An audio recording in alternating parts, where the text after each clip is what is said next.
Slave, ale potom prišla jeho strelecká šanca, pri ktorej nádherne trafil ľavačkou do pravého horného rohu. Teraz si vymenil loptu s Blackmanom, ale ten je alebo to bude len proste dvojici, trojici maximálne, tak ako si možno, že zvyknutí, takže neverím tomu, že oni by boli schopní.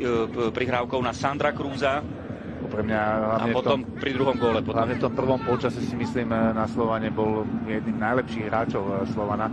Nedal gól v hrávke takto v tej nižšej, ale potom veľmi často doplňal vlastne až na špicu. A lopta sa neodrazila k Toličovi, ale Bajrič na Blackmana.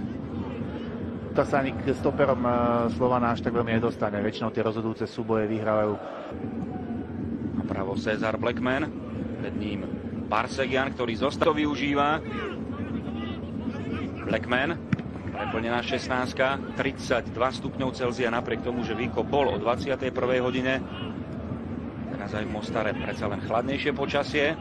Blackman sa dostal. Naopak mám pocit, že domáci išli trošku smerom dole, že ste budeme mať aj v tej ďalšej fáze podľa mňa. Áno, odišlo niekoľko skúsených hráčov. Vyšiel z toho a v zápätí Barsegian nevidel možnosť nejako, ako je pri ňom Krúz a domáci nadostrel. Prvý pokus registrujeme v 31. minúte. Pevná. Blackman proti Bilbiovi. Nič v ďalšom výskoku, tento raz bol pri ňom Kašia. Tolič. Prekvapujúcich, rýchlych protiútok, ale strašne málo. Blackman, verečného hvízdu tureckého rozhodcu. Blackmanová nepresná prihrana. Mamič. Blackman pri Čavarovi. A 57 Sandro Krúz. V strede poľa 5 Ibrahim a 3 Pokorný. Pred nimi je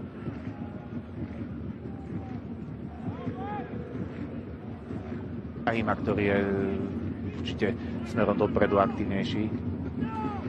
Hráčov Bajrič. Blackman. Tolič. Blackman. Tolič nabieha do 16. Blackmanová strieľaná prihrávka. Nedosiahol na ňu Kuch. Barsegian si pýta loptu v ofenzívnom priestore. Majú Blackman.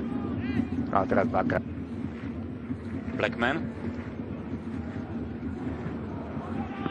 Práva, pretože na jednej strane to hovorí o tom, že streluje feed a na druhej strane o tom, že Slovan ten zápas naozaj chce. Bajrič. Blackman. Tolič. Weiss. Blackman proti Mamičovi. Polovica druhého polčasu. Mostaru, tak je to proste po 3-4 prihrávkach v strede pola sa im podarí otočiť. Čoho nič.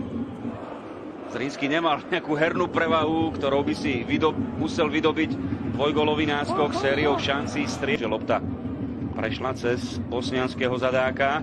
Teraz opäť výborné napádanie v 89. minúte. Blackman. Nový.